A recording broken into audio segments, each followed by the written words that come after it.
बिस्मिल्लाहिर्रहमानिर्रहीम। अस्सलाम वालेकुम।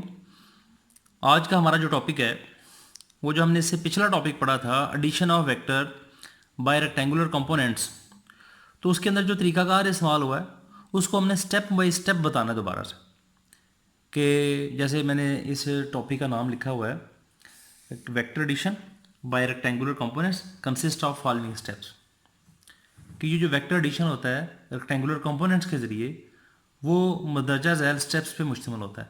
तो आपको यहाँ पर याद होगा कि वहाँ पर हमने जो 3 वेक्टर लिए थे, वेक्टर ए, वेक्टर बी, ये देखें ये वेक्टर ए लिया था हमने, उसके बाद ये वेक्टर बी लिया था हमने, और इन दोनों वेक्टर को हमने ऐड करके इसके अंदर इसका रिजल्टेंट खींचा था, तो आपके पास वेक्टर आ गया ए, बी और आर।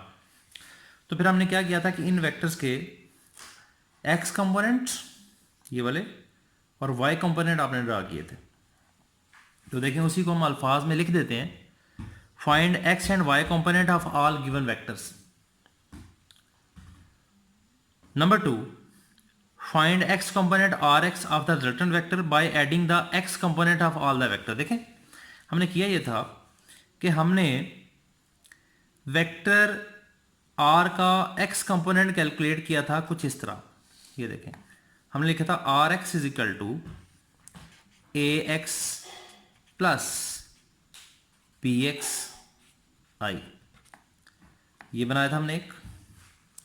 उसके बाद ये लिखा हुआ मैंने, देखें find X component R X of the resultant vector by adding the X component of all the vectors. Number 3, find Y component R Y. तो भाई आर वाई हमने कैसे निकाला था, हमने निकाला था R Y is equal to A Y plus P Y और साथ आया था जे, ये आपने ऐसे किया था। उसके बाद हमने मैग्नीट्यूड फाइंड आउट की थी। मैग्नीट्यूड फाइंड आउट करने के लिए हमने ये वाला फार्मूला इस्तेमाल किया था, R is equal to R X का स्क्वायर जमा आर वाई का स्क्वायर, स्क्वायर रूट सारे का। उसके बाद आखिरी जो स्टेप हमने किया था, हमने डायरेक्शन फाइंड आउट की थी वेक्टर की। चूंकि यहाँ पर हम वेक्टर्स को ऐड कर रहे हैं बाय रेक्टेंगुलर कंपोनेंट, तो वेक्टर ही आ रहा है हमारे पास, तो वेक्टर की मैग्नीट्यूड भी होती है और फिर डायरेक्शन भी होती है। तो डायरेक्शन फाइंड आउट करने के लिए हमने फार्मूला इस्तेमाल किया था theta is equal to tangent inverse R Y over R X. तो ये था steps involving in addition of vector by rectangular components. उसके बाद जो हमारा अगला आज का जो टॉपिक आ रहा है वो इंतहाई अहम टॉपिक है। किसके लिहाज से? न्यूमेरिकल के लिहाज से। जो हमने इस चैप्टर के कुछ न्यूमेरिकल करने हैं उनके अंदर आज का जो टॉपिक है उसकी इन्वॉल्वमेंट बहुत ज़्यादा है। इसके लिए हम क्या करेंगे, देखें सबसे पहले मैं आपको बताता हूँ कि टॉपिक क्या है। Method for finding the direction of vector. बाज़ का एग्जामिनर आपको क्वेश्चन देगा कि जनाब फलां वेक्टर है, उसकी डायरेक्शन जो है वो फाइंड आउट करें। तो उसकी डायरेक्शन को फाइंड आउट करने के लिए हमें सबसे पहले ये देखना होगा कि वेक्टर के कंपोनेंट किस तरह के हैं, मतलब कौन कौन सा कंपोनेंट पॉजिटिव है, कौन कौन सा कंपोनेंट नेगेटिव है। कंपोनेंट के साइन की तरफ देखकर हम ये फैसला करेंगे कि वेक्टर की डायरेक्शन क्या हो सकती है। तो स्टेप बाय स्टेप मैं ये टॉपिक आपको समझाऊंगा। सबसे पहले हमने करना क्या है इसके अंदर, यहाँ देखें लिखा हुआ है determine the value of phi. ये जो लफ्ज़ आ रही है फाई है, फाई एक सिंबल है, जिस तरह थीटा एक सिंबल है एंगल को शो करने के लिए, फाई भी एक सिंबल है जिसकी मदद से हम एंगल को रिप्रेजेंट करते हैं। तो फाई हम कैसे कैलकुलेट करेंगे, phi is equal to tangent inverse R Y over R X. ये फार्मूला आप पहले पढ़ चुके हैं, सिर्फ फर्क क्या आ रहा है, यहाँ पर ये फाई है, वहाँ पर आपने थीटा पढ़ा था। लेकिन आगे जाके मैं आपको समझाऊंगा कि इसकी ज़रूरत क्यों पेश आई, हमने इसको फाई क्यों कहा यहाँ पर अभी। यहाँ पर आगे लिखा हुआ एक नोट है छोटा सा, irrespective of the sign of R X and R Y, यानी कि आर एक्स और आर वाई के साइंस को आपने वेटेज नहीं देनी, उनकी तरफ नहीं देखना कि उनका साइन क्या है। Number 2, angle theta is determined as follow. फिर जो हमारा एंगल थीटा है, असल में हमने थीटा फाइंड आउट करना है। थीटा जो है उसको हम मालूम करेंगे। यहां पर मैं इसके ना 4 हिस्से बनाना चाह रहा हूं, क्योंकि आप लोगों ने पढ़ा होगा कि आपने छोटी क्लासेस के अंदर 9th क्लास में आपने क्वाड्रेंट पढ़े थे, first quadrant, second quadrant, third quadrant और फोर्थ क्वाड्रेंट। ये क्वाड्रेंट हम कैसे बनाया करते थे, जैसे ये दो लाइनें मैंने आप लगाई हुई आपके सामने, एक एक्स एक्सिस है, एक हमारा वाई एक्सिस है। तो ये जो पहला है ये फर्स्ट क्वाड्रेंट है, ये हमारा जो है सेकंड क्वाड्रेंट है, ये हमारा थर्ड क्वाड्रेंट है, ये हमारा फोर्थ क्वाड्रेंट है। और ये बात याद रखें कि किसी भी वेक्टर की डायरेक्शन को फाइंड आउट करने के लिए हम एक्स पॉजिटिव एक्सेस को रेफरेंस पॉइंट मानते हैं। इसी को रेफरेंस पॉइंट क्यों मानते हैं, ये फिजिक्स में एक कन्वेंशन है, रिवाज है फिजिक्स में, कि जो वेक्टर है वो हमेशा पॉजिटिव एक्स एक्सेस से एंटी क्लॉकवाइज चलता होता है हमेशा।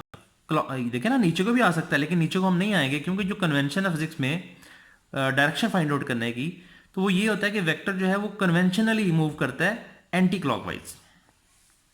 तो देखें फिर जो हमारा फर्स्ट क्वाड्रेंट है, हमने यहां पर देखना है कि एक्स और वाई पॉजिटिव होते हैं कि नेगेटिव होते हैं या क्या होता है उनको।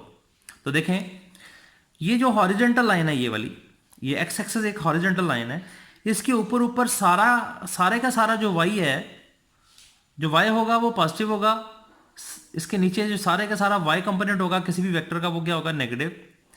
इसी तरह ये जो आपकी लाइन लग गई वर्टिकल लाइन, इसके दाएं तरफ राइट तरफ सारे के सारे जो एक्स कंपोनेंट होंगे वो पॉजिटिव होंगे, और इसकी दूसरी तरफ सारे के सारे जो एक्स कंपोनेंट हैं वो क्या होंगे, नेगेटिव होंगे।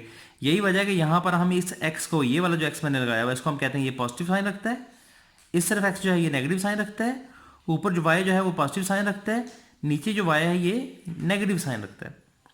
तो चलते हैं फिर हम इसको शुरू करते हैं कि अगर जो वेक्टर है वो फर्स्ट क्वाड्रेंट में लाई करे, तो हमें कैसे पता चलेगा कि एक वेक्टर जो है वो फर्स्ट क्वाड्रेंट में लाई करता है। तो देखें, अगर किसी वेक्टर के एक्स कंपोनेंट और वाई कंपोनेंट दोनों पॉजिटिव हो, तो वो वेक्टर जो है वो फर्स्ट क्वाड्रेंट में लाई करेगा। ये देखिए मैंने लिखा हुआ है, if both R X and R Y, बच्चों आर एक्स और आर वाई का मतलब है, आर एक्स का मतलब है एक्स कंपोनेंट, आर वाई का मतलब है वाई कंपोनेंट वेक्टर आर का, where vector R is a resultant vector.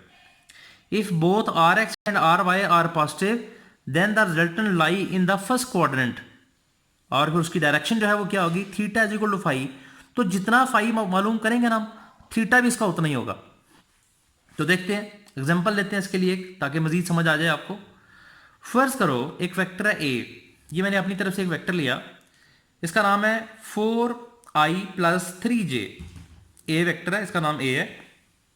आप देख रहे हैं इसके दोनों कंपोनेंट पॉजिटिव है, तो सबसे पहले तो आपको वेक्टर की तरफ देख के पता चल जाएगा किसने किस क्वाड्रेंट में लाई करना है। चूंकि इसके दोनों कंपोनेंट जो है वो पॉजिटिव हैं, तो डेफिनेटली ये फर्स्ट क्वाड्रेंट में लाई करेगा। उसके बाद देखें, ये फर्स्ट क्वाड्रेंट में लाई कर रहे हैं, मैंने इसका परपेंडिकुलर ड्रा किया यहाँ पर, ये यहाँ से लेकर यहाँ तक ये इसका एक्स कंपोनेंट हो गया, और यहाँ से लेकर यहाँ तक इसका वाई कंपोनेंट हो गया। तो 4i एक्स कंपोनेंट है और 3 जो है वो इसका y कंपोनेंट है। तो मैंने लिखा यहाँ पर अलॉन्ग x एक्सिस 4i और अलॉन्ग y एक्सिस मैंने लिखा 3j।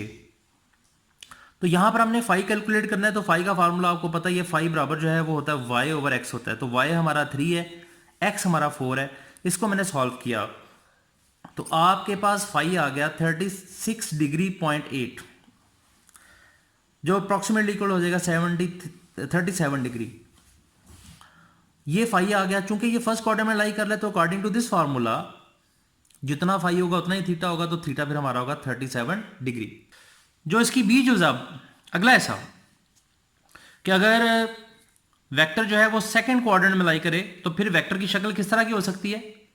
तो ये देखें, ये सेकंड क्वाड्रेंट है, तो सेकंड क्वाड्रेंट में यहां पर y पॉजिटिव होगा और यहां पर x जो है वो नेगेटिव होगा। मतलब यहां पर y पॉजिटिव और x क्या होगा यहां पर नेगेटिव।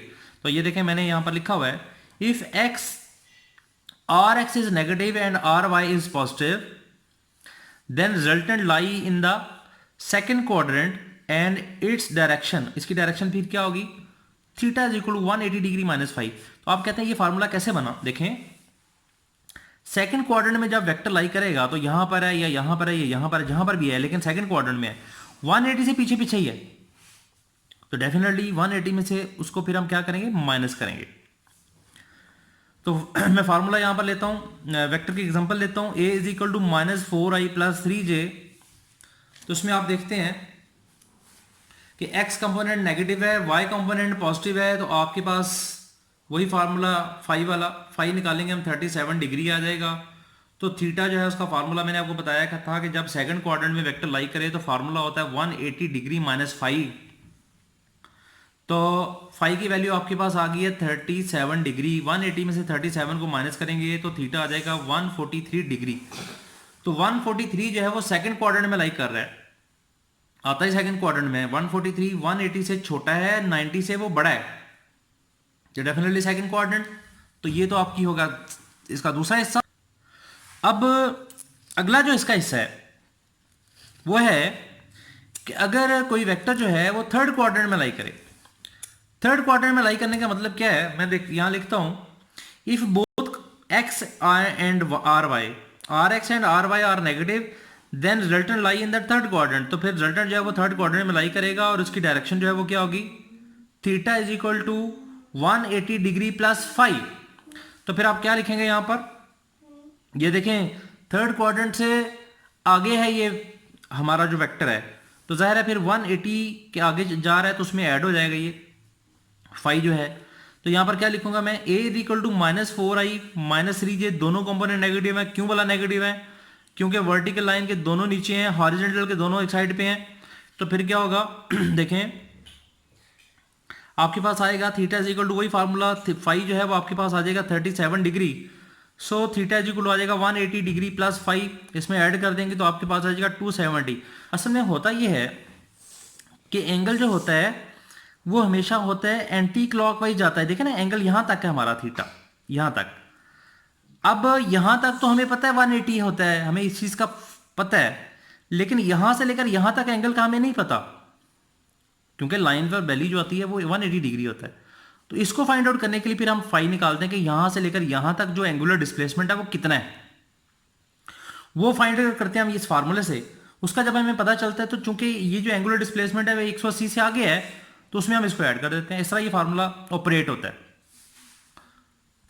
इसके बाद हमारा जो अगला हिस्सा आ रहा है, आखिरी फोर्थ क्वाड्रेंट आ रहा है, कि अगर वेक्टर जो है वो चौथे क्वाड्रेंट में, आखिरी जो क्वाड्रेंट है उसमें लाई करे फोर्थ क्वाड्रेंट में, तो उसकी शक्ल क्या होगी। देखिए यहां पर एक्स जो है वो पॉजिटिव होगा, एक्स पॉजिटिव वाई नेगेटिव। तो फिर मैं वेक्टर भी उसी तरह का लूंगा, मैं लिखूंगा, फर्ज करो हम कहते हैं if R X is positive and R Y is negative then the resultant lie in the fourth quadrant and its direction is, इसकी डायरेक्शन क्या होगी, theta is equal to 360 degree minus 5। तो ये देखें ये 360 है, ये 270 है, तो 360 से ही पीछे ही रह गया है। अब आप यहां पर क्वेश्चन कर सकते हैं कि 270 डिग्री प्लस 5 क्यों नहीं किया गया। बच्चों बात यह है कि जब हम 270 को और 90 को इन्वॉल्व करेंगे तो आपको पता है 270 पर और 90 पर जो फंक्शन है वो चेंज हो जाते हैं। आपने फिलहाल इतना याद रखना कि हमने 90 और 270 को फिलहाल यहां पर इस्तेमाल नहीं करना। ये जब हम मैथमेटिक्स में ये टॉपिक पढ़ाएंगे तो आपको तफसील से बता देंगे कि ऐसा क्यों होता है। हमने जो यूज़ करना है यहाँ पर एक्सेस की जो वैल्यूज़ यूज़ करनी है वो 180 और 360 इस्तेमाल करनी है हमेशा।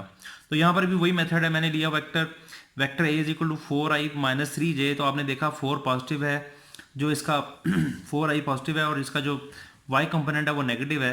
उसी तरह हमने फाई कैलकुलेट किया। फाई कैलकुलेट करने के बाद फार्मूला आपके पास है theta is equal to 360 minus 5।